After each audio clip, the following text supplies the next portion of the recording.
சீயோனோ கர்த்தரனை மறந்தார், கர்த்தரனை கைவிட்டார் என்று சொல்லுகிறார். இன்னைக்கு அநேகருக்குள்ள இருக்கிற ஒரு காரியம், கர்த்தரனை மறந்துட்டாரு, கர்த்தரனை கைவிட்டாரு. பல நேரங்கள்ல நாம் நினைக்கிறபடி கர்த்தர் நினைக்கிறது இல்லை. ஆமென்.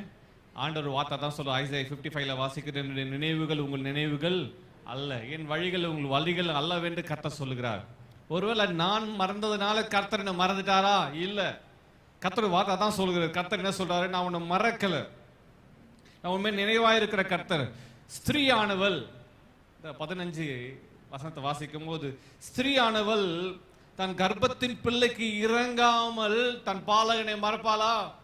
பெற்ற குழந்தைக்கு பால் கொடுக்கிற குழந்தைய ஒரு தாய் மறப்பாளா? நீ சொல்லுங்க. மறக்க மாட்டா. ஆண்டவர் வசனம் சொல்ல, ஒருவேளை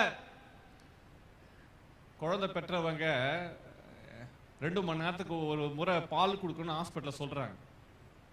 கரெக்டா? பேபிக்கு, பிறந்த குழந்தைக்கு 2 மணி நேரத்துக்கு ஒரு முறை பால் கொடுக்கணும் என்று அவங்க சொல்லி அனுப்புறாங்க. ஒருவேளை அந்த பலவீனத்தின் நிமித்தம் ஒருவேளை பால் கொடுக்காம குழந்தை ஒருவேளை தூங்கிட்டு இருக்குன்னு சொல்லிட்டு அவங்களும் நல்லா தூங்கிட்டாங்கன்னு வச்சுக்கோங்க. ஒருவேளை மறந்துட்டாங்க, ஒருவேளை குழந்தை எழுந்து அழுது அந்த சத்தம் அவங்களுக்கு கேட்கல. சில நேரங்களில் மறக்கலாம், மறந்து இருந்திருக்கிறார்கள். ஆனா வேதம் சொல்லுகிறது, ஒருவேளை அவன் மறக்கலாம். ஒருவேளை கர்த்தர் சொல்றாரு, அவங்க மறந்தாலும் நான் என்ன பண்றது இல்லை, உன்னை மறக்கிறது இல்லை. அப்படின்னா என்ன அர்த்தம்? நம்ம நினைச்சிட்டே இருக்கிற ஒரு கர்த்தர். அல்லேலூயா. ஆமென்.